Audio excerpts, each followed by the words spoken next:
Do the tough things first. Zinn now imparts his management philosophy in Tough Things First. Zinn covers the gamut from the essence of human happiness Having value is key to human happiness.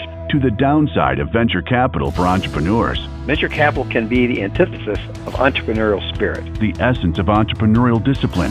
An entrepreneur without determination is truly an oxymoron. Zinn, Silicon Valley's longest-serving CEO.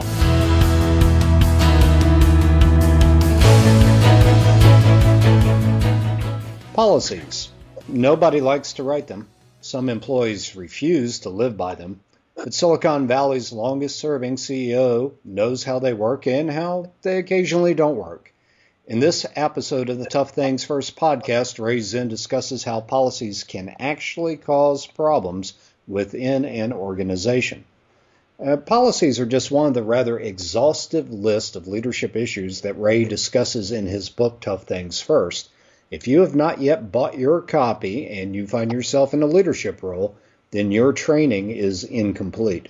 Drop by Amazon or any book retailer and get your copy of Tough Things First, a book that is rapidly becoming required reading in the management ranks.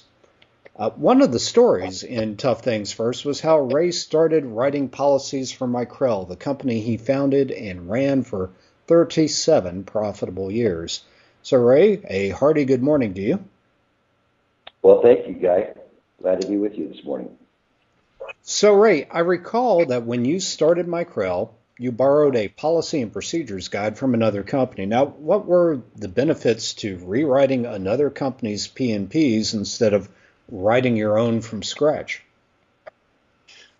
The purpose of that was to have a more uniform policies and procedures manual such that it would be more common to the area. And so the more general or the more common the policy and procedure is relative to the area or the industry that you're in, the more likely the employees that you hire will then follow those procedures because they'll be similar to what they've had in the past. The biggest problem with policy procedures is getting people to follow them. It's not writing them, it's actually getting them to follow them. And that's been the issue at every company that I've been with, is that people bring in their own policy and procedures as they remember them, and they implement them that way rather than following the policy and procedures that you've actually implemented for your company. Well, and I think that brings forth one of the other interesting stories in your book. You had a problem once with a manager who you had brought into the company, and he imported his own policies. Tell us a little bit about that story, but also, how else can policies go awry when they're not properly formulated? Okay, so in the case of the one you're referring to, it had to do with doing merit reviews. And so in the previous company that this individual was with, they did merit reviews based on there was a certain percentage of the employees had to get a lower merit review. And in our company, the way we had it written was that based on their performance, not on how they ranked or stacked up with the rest of their employees in their group. And so that was a big change that was implemented by this individual who had a few hundred people working for him, because his merit reviews came out different than the merit reviews from the rest of the organization. And that caused all kinds of problems because of the way we do merit increases as well as bonuses and so forth. That was a big problem that we had to fight because of the way he was doing the merit reviews. And it wasn't even obvious because there's no way to tell when he does them that they were done in that way. It became non-uniform across the company. And that uniformity, I've got to imagine, is extremely important, because you wouldn't want to treat an employee in one division differently than you would in another. Exactly. And that's the problem that we had, was that had some huge unintended consequences, because the merit raises were given by HR, Human Resources, was now different. And some of his people actually got penalized because they were ranked lower because of the way he graded on the curve, as opposed to doing it the way we did it, which is based on the performance of the individual and not based on a curve.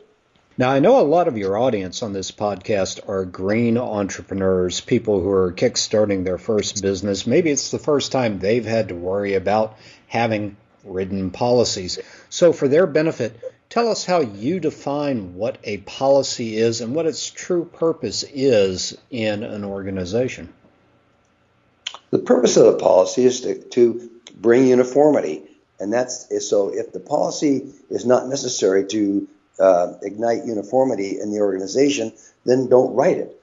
It also protects you in case there's a disgruntled employee or some other problem that comes up where maybe legal action is going to be taken. You want to make sure that those policy procedures are specific and correct enough and in accordance with the law so that you don't cause your company a problem. So if it's your policy to run a successful company, then subscribe to the Tough Things First podcast and also subscribe to the Tough Things First blog. And by all means, read the book, Tough Things First. It may be like drinking from a fire hose, but the keen insights Ray Zinn has into leadership, executive management, and entrepreneurism are unmatched. Also, do connect with Ray on social media. You can find all of his touch points on the contact page at toughthingsfirst.com. And tune in for next week's episode when a special guest interviewer takes the mic and explores the generational aspects of encouraging entrepreneurs.